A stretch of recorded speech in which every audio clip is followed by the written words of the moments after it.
Bismillah, alhamdulillah, wa salatu wassalam ala rasulillah. Hello everybody. As promised, I will present to you how to design a PV solar system for a residential application using Accelerate program.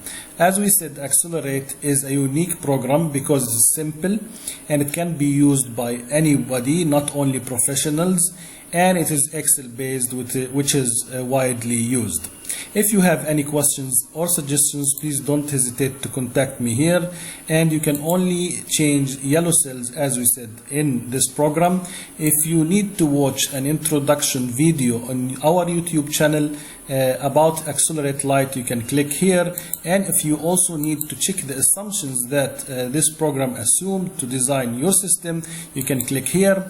And in Accelerate, which is a paid version of Accelerate Lite, you can notice that many of the cells here are in yellow, which means they are changeable. So you can change most of the assumptions when you are using the paid version.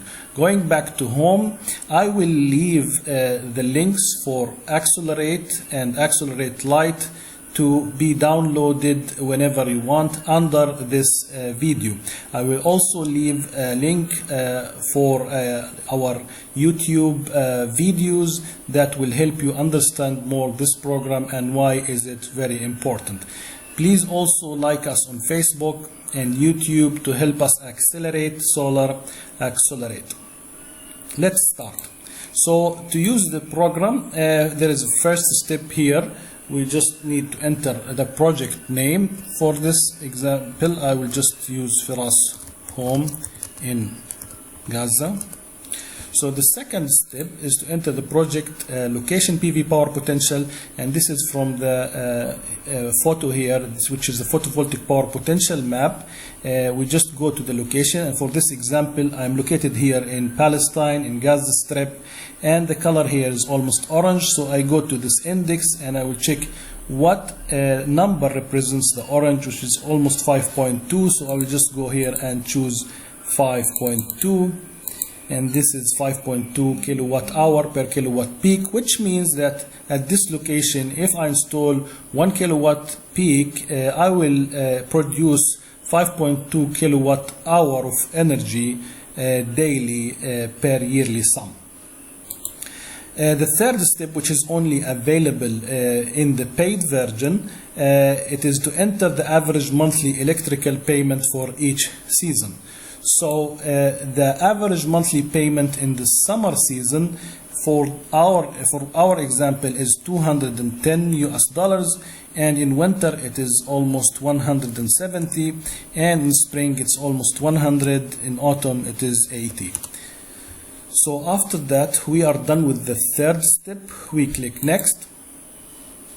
We go to the main page.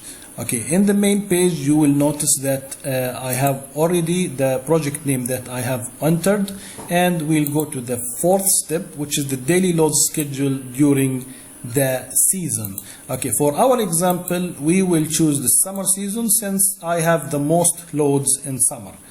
And the phase status is only single phase. I don't have three-phase loads in my example and actually in my home. So after that, I will just go directly to the loads, and the program already suggested most of the loads that are available in residential applications, but I can change the rated power if I know they are different. If I don't know, then those are good suggestions.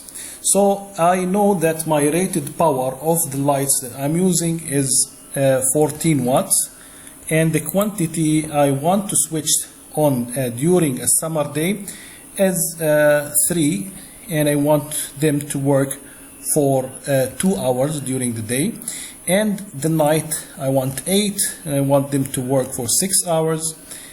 Okay, and the TV, I have one TV, I want it to work during the day for 3 hours, and for the night I have also one TV as a quantity, and I want it to work for 5 hours. For the fans, I have 3 fans. I want them to work during the day for 7 hours, and I have 3 fans also during the night.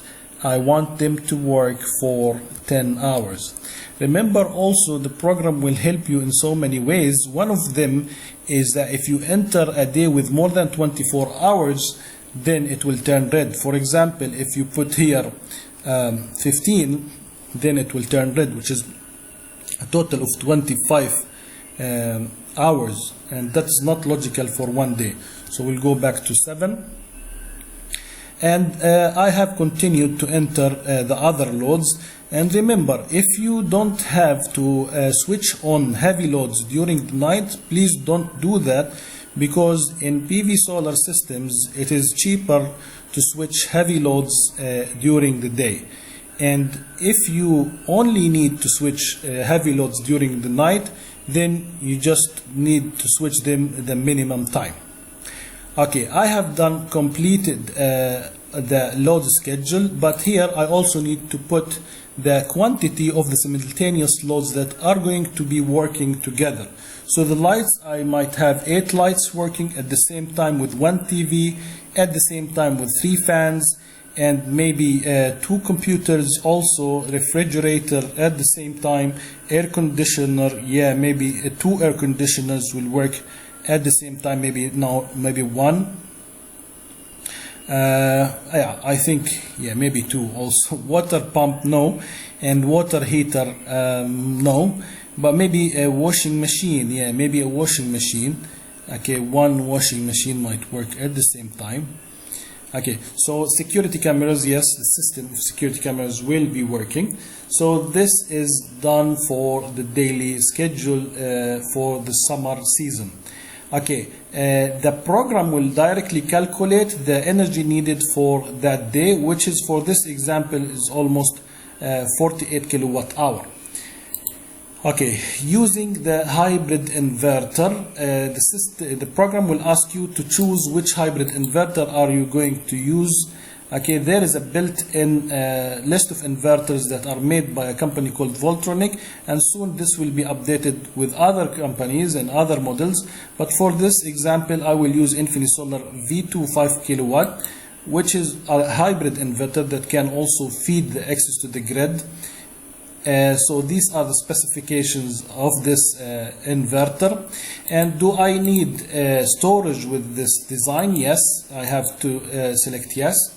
Then the program will calculate the minimum solar field power and the minimum storage capacity for these applications and the minimum inverter power. So the program also will ask you to enter the charge and discharge rate, and this is depending on the technology of the battery that you will use. As I know that I will be using lead carbon, so lead carbon can accept up to 40%, and that's why I just selected 30%. What is the sunset state of charge? Okay, the sunset state of charge is almost 90, and I will come to explain the importance of this at the end of the video. Okay, what do I need to use for a financial study? Do I need to use a global estimate or local prices? Actually, in the Accelerate Lite, if you go to local prices and click the link to go to local prices, this will not be yellow, and this means it cannot be changed.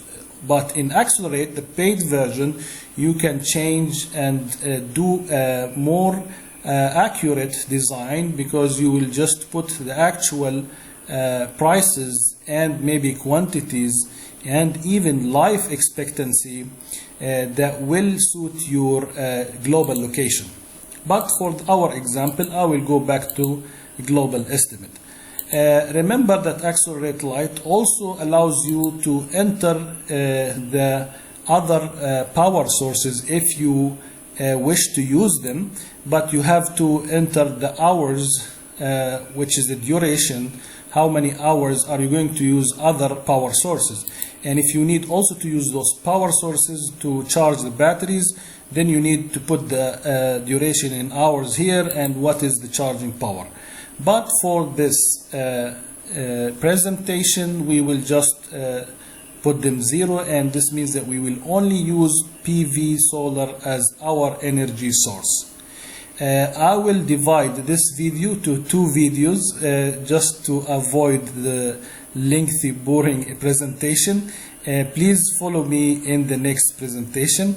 Thank you, and help us accelerate solar. Accelerate.